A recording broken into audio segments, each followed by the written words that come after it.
Hi guys, मेरा नाम ज़हीर अब्बास है। मैं फिर से आपके लिए एक न्यू हॉरर स्टोरी लेकर आ चुका हूँ।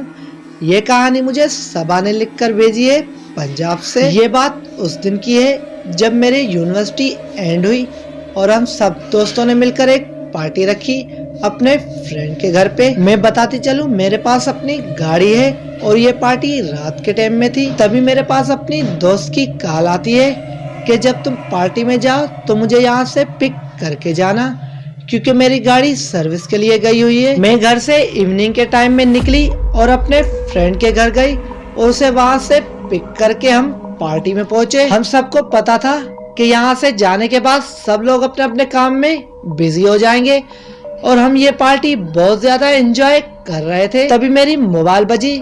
जैसे मैंने कॉल रिसीव की तो मम्मा ने बोला कि बेटा तुम कहाँ हो, इतनी देर हो चुकी है। तभी मेरे ध्यान घड़ी के पास गया तो यहाँ पे रात के 11 बज रहे थे। तो मैंने मम्मा को कहा कि मम्मा मैं बस यहाँ से अभी निकल रही हूँ, थोड़ी देर में आपके पास पहुँच जाऊंगी। फ्रेंड्स ने बोला अभी आधी रात हो चुकी है, तुम यहीं पे रुक जाओ, कल सुबह तुम यहाँ से चली जाना।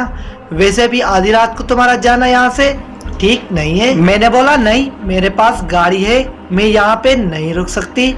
तो मैंने अपनी फ्रेंड्स को बोला चलो मैं तुम्हें घर पे पिक करते हुए चली जाती हूँ। अब हम जाने के लिए तैयार हुए।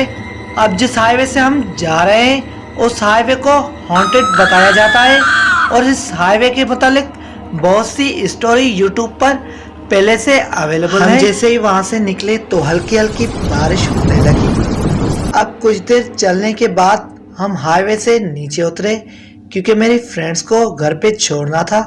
उसका घर हाईवे से कुछ देर नीचे दूर तो मैं उसे छोड़ने के लिए चली गई। उसे छोड़ने के बाद मैं जैसे ही हाईवे पे चढ़ी तो यहाँ पे मुझे तकरीबन 10 मिनट हो चुके थे। अब मुझे काफी ज्यादा डर लग रहा था और हाईवे पे पूरा सुनसान था। हल्की हल्की बारिश हो रही थी, क्योंकि इस हाईवे को हॉन्टेड बताया जाता है। इसकी वजह से मैं काफी ज्यादा डर रही थी। गाड़ी में सिर्फ मैं अकेली थी और कोई भी हाईवे पे गाड़ी नहीं थी और हवा जोरों शोरों से चल रही थी। अब बारिश का भी मिकदार बहुत तेज हो चुका था, इस वजह से मुझे काफी ज्यादा डर लग रहा था। अब मैं अल्लाह को याद कर रही थी और दुआ कर रही थी कि मैं जैसे भी करके अपने घर पे पहुंच जाऊं। तभी मेरे साथ कुछ ऐसा हुआ जिसने मुझे हिला कर रख दिया। तभी वहां पे मेरी गाड़ी बंद हो गई और मैंने दोबारा स्टार्ट किया पर गाड़ी स्टार्ट नहीं हुई। अब मैं बहुत ज्यादा परेशान हो गई कि इतने सुनसान जंगल में मैं क्या करूंगी जब मेरी गाड़ी स्टार्ट नहीं हुई। मैं आपको बताती चलूं, मेरी गाड़ी भी न्यू थी, कभी मेरी गाड़ी ने धोखा नहीं दिया था। अब इस वीरान सुनसान जगह पे आके मेरी गाड़ी पता नहीं क्यों बंद हो गई। अब मैं घर पे भी कॉल नहीं कर रही थी कि वो परेशान हो जाएंगे।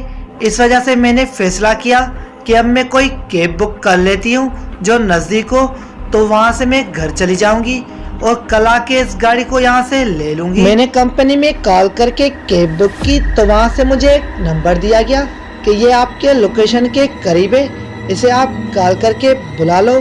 तो मैंने उस नंबर पे कॉल की तो उसने कॉल रिसीव नहीं की। फिर मैंने काट के दोबारा कॉल की तो फिर से वही किसी ने कॉल को रिसीव नहीं किया। तो मैंने मैप पर चेक किया तो वो कैब वाला एक सुनसान लोकेशन पे खड़ा था, तकरीबन आधा घंटा के फासले पे। मैंने अपने गाड़ी के दरवाजे लॉक करके गाड़ी में बैठ गई। अब तेजी से बारिश चल रही थी और जोरों से हवा चल रही थी। सुनसान हाईवे पे मैं सिर्फ अकेली गाड़ी में बैठी थी। अब थोड़ी देर के बाद मैंने फिर से उसी नंबर पे कॉल की तो अब किसी ने कॉल रिसीव की और वहाँ से धीमी सी आवाज आई, जी मैडम बोले। तो मैंने उसे बोला कि मैंने आपके पास लोकेशन सेंड की है, आप मुझे यहाँ से ले जाएं। तो वहाँ से आवाज आई, ठीक है मैडम, आप 5 मिनट वेट करें, मैं आपके पास आता हूँ। तो मैंने जैसे ही कॉल को बंद कर लिया उसके 5 मिनट बाद मेरे गाड़ी को किसी ने लॉक किया। तो मैं डर गई कि मैंने अभी कॉल बंद की है, उसे आने में तो तकरीबन आधा घंटा है। किसी ने लॉक की तो मैंने दरवाजा नहीं खोला, दोबारा फिर से किसी ने गाड़ी को लॉक किया।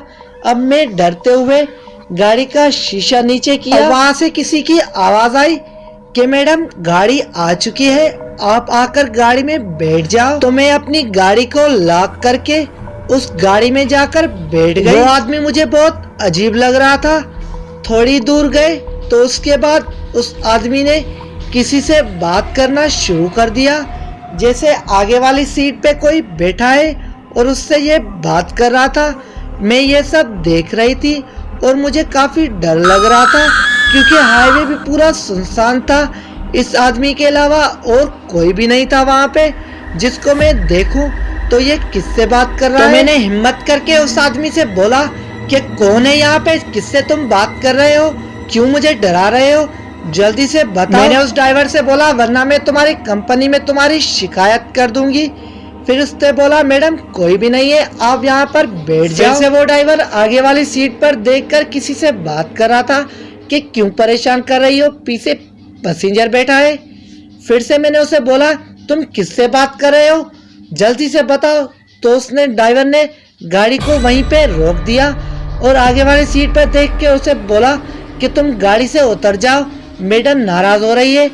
तो मैंने देखा कि आगे वाला दरवाजा खुला और उसमें से कोई निकला बाहर और ये ड्राइवर भी बाहर निकल गया।